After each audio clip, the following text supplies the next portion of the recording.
Hey everybody, my name's Emily and I'm from the Youth and Teen Services Department at Fayetteville Public Library. This is First Chapter Friday, a series in which youth librarians read the first chapter of one of their favorite books in hopes that you want to continue reading. First Chapter Friday is part of our 2020 summer reading lineup. If you'd like to join our summer reading program, please visit faylib.org/src. If you'd like a full lineup of our future events, please visit faylib.org/calendar. Today I want to talk to you guys about one of my favorite books from junior high called Miss Peregrine's Home for Peculiar Children. Now, this book follows Jacob, our 16-year-old protagonist, as he travels to Wales with his dad on a business trip. Jacob is left to explore this mysterious small island where his grandfather grew up. Jacob's grandfather raised him on these stories of mysterious orphans with special abilities and monsters that lurk in the shadows. Now, at a certain point in his life, Jacob realized that his grandfather's stories were just exaggerations of a really bad childhood. When he travels to this small island with his father, he starts to realize that maybe they weren't as exaggerated as he thought that they were. This book is for all of you guys that love things that are kind of creepy. It's not necessarily scary, but it is on the creepier side of things. There are pictures spread throughout the book that kind of go along with the story that supposedly are the pictures that Jacob's grandfather showed him when he was little. This is actually a series. The fifth book just came out. There are 5 books in this series right now, and I'm pretty sure there's a 6th one on the way. That may be the last one, but I'm not sure. I read this book in 8th grade, and I remember loving it so much. This is one of the first books that made me want to travel abroad. I haven't read this book in a long time, so I'm excited to read it with you guys. If you want to grab a drink, grab a snack, grab your favorite pillow, and let's get reading. Miss Peregrine's Home for Peculiar Children. I had just come to accept that my life would be ordinary when extraordinary things began to happen. The first of these came as a terrible shock, and like anything that changes you forever, split my life into halves, before and after. Like many of the extraordinary things to come, it involved my grandfather, Abraham Portman. Growing up, Grandpa Portman was the most fascinating person I knew. He had lived in an orphanage, fought in wars, crossed oceans by steamship and deserts on horseback, performed in circuses, knew everything about guns and self-defense and surviving in the wilderness, and spoke at least 3 languages that weren't English. It all seemed unfathomably exotic to a kid who'd never left Florida, and I begged him to regale me with stories whenever I saw him. He always obliged, telling me like secrets that could be entrusted only to me. When I was 6, I decided that my only chance to have a life half as exciting as Grandpa Portman's was to become an explorer. He encouraged me by spending afternoons at my side hunched over maps of the world, plotting imaginary expeditions with trails of red pushpins, and telling me about fantastic places I would discover one day. At home, I made my ambitions known by parading around with a cardboard tube held to one eye, shouting, "Land ho!" and "Prepare a landing party," until my parents shooed me outside. I think they worried that my grandfather would infect me with some incurable dreaminess from which I'd never recover, that these fantasies were somehow inoculating me against more practical ambitions. So one day my mother sat me down and explained that I couldn't be an explorer because everything in the world had already been discovered. I'd been born in the wrong century, and I felt cheated. I felt even more cheated when I realized that most of Grandpa Portman's best stories couldn't possibly be true. The tallest tales were always about his childhood, like how he was born in Poland, but at 12 had been shipped off to a children's home in Wales. When I would ask why he had to leave his parents, his answer was always the same, because the monsters were after him. Poland was simply rotten with them, he said. What kind of monsters? I'd ask, wide-eyed. It became a sort of routine. Awful, hunchback ones with rotting skin and black eyes, he'd say.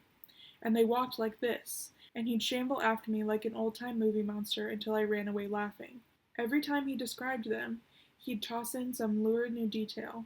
They stank like putrefying trash. They were invisible except for their shadows. A pack of squirming tentacles lurked inside their mouths and can whip out in an instant and pull you into their powerful jaws. It wasn't long before I had trouble falling asleep, my hyperactive imagination transforming the hiss of tires on wet pavement into labored hissing just outside my window, or shadows under the door into twisting gray-black tentacles. I was scared of the monsters, but thrilled to imagine my grandfather battling them and surviving to tell the tale. More fantastic still were his stories about life in the Welsh Children's Home. It was an enchanted place, he'd said, designed to keep kids safe from the monsters, on an island where the sun shined every day and nobody ever got sick or died. Everyone lived together in a big house that was protected by a wise old bird, or so the story went. As I got older, though, I began to have doubts. "What kind of bird?" I asked one afternoon at age 7, eyeing him skeptically across the card table where he was letting me win at Monopoly. "A big hawk who smoked a pipe," he said. "You must think I'm pretty dumb, Grandpa." He thumbed through his dwindling stack of orange and blue money. "I would never think that about you, Jakob." I knew I'd offended him because the Polish accent he could never quite shake had come out of hiding, so that would became wood, and think became sink. Feeling guilty, I decided to give him the benefit of the doubt. "But why did the monsters want to hurt you?" I asked. "Because we weren't like other people. We were peculiar." "Peculiar how?" "Oh, all sorts of ways," he said.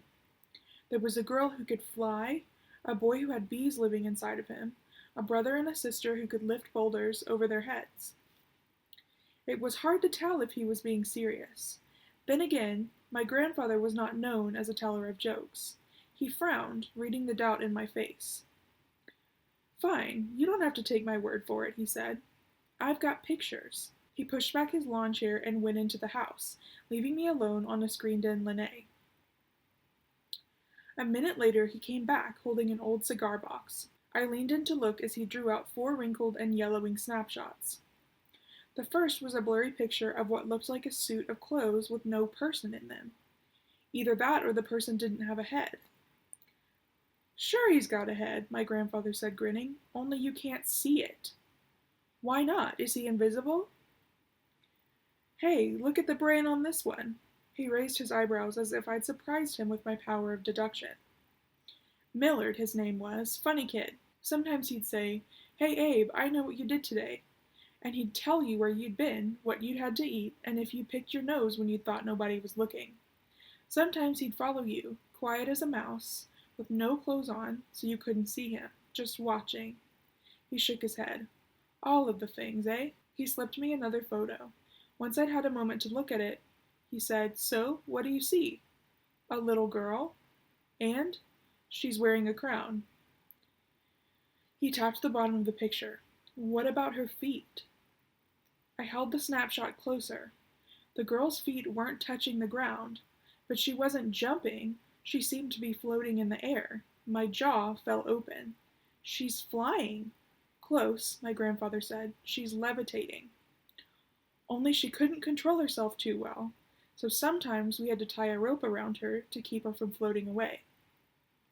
My eyes were glued to the haunting doll-like face. "Is it real?" "Of course it is," he said gruffly, taking the picture and replacing it with another.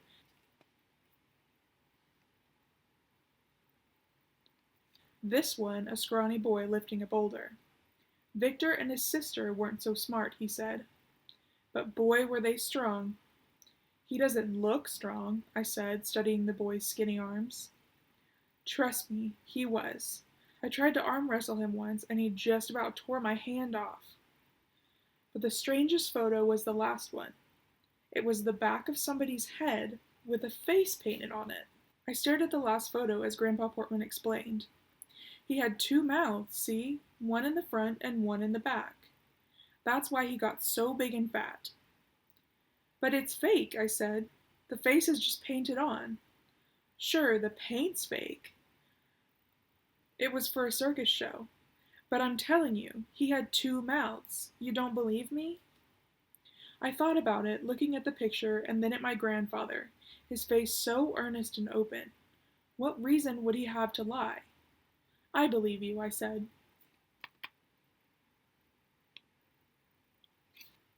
And I really did believe him, for a few years at least, though mostly because I wanted to, like other kids my age wanted to believe in Santa Claus. We cling to our fairy tales until the price of believing them is too high, which for me was the day in 2nd grade when Robbie Johnson pantsed me at lunch in front of a table of girls and announced that I believed in fairies. It was just desserts, I suppose, for repeating my grandfather's stories at school, but in these humiliating seconds I foresaw the moniker Fairy Boy trailing me for years, and rightly or not, I resented him for it. Grandpa Portman picked me up from school that afternoon, which he often did when both my parents were working. I climbed into the passenger seat of his old Pontiac and declared that I didn't believe in his fairy stories anymore. "What fairy stories?" he said, peering at me over his glasses. "You know, the stories about the kids and the monsters." He seemed confused. Who said anything about fairies?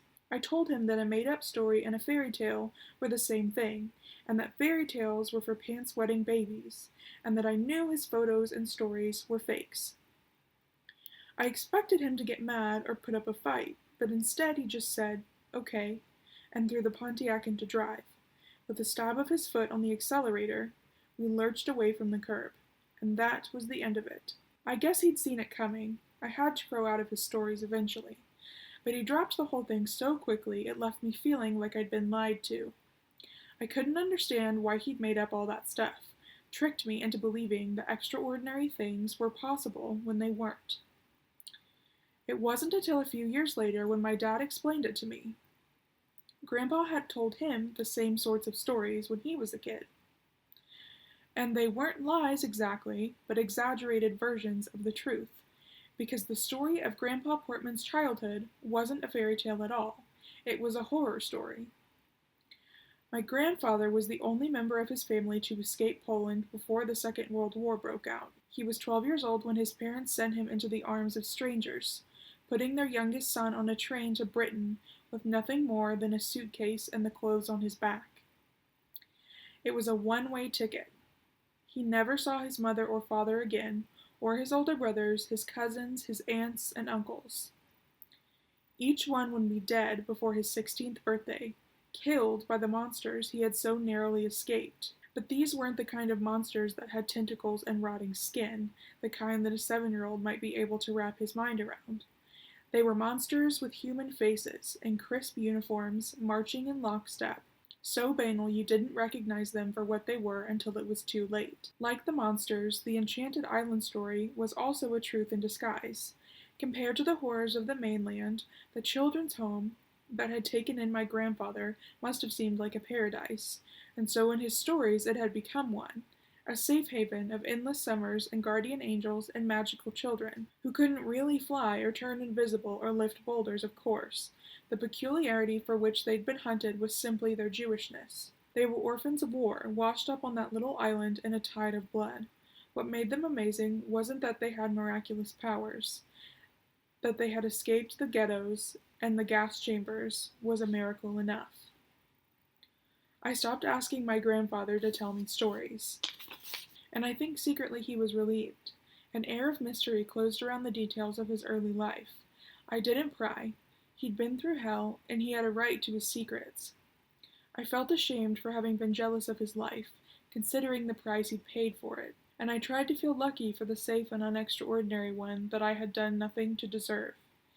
Then, a few years later, when I was 15, an extraordinary and terrible thing happened, and there was only before and after. And that was the first chapter of Miss Peregrine's Home for Peculiar Children. I hope you guys enjoyed this first chapter Friday. Again, my name's Emily, and I'm with the Youth and Teen Services Department at Fayetteville Public Library. I hope you're having a great summer. I hope you're staying safe. But most importantly, I hope that you guys are reading as much as you can. I hope to see you next time. Bye!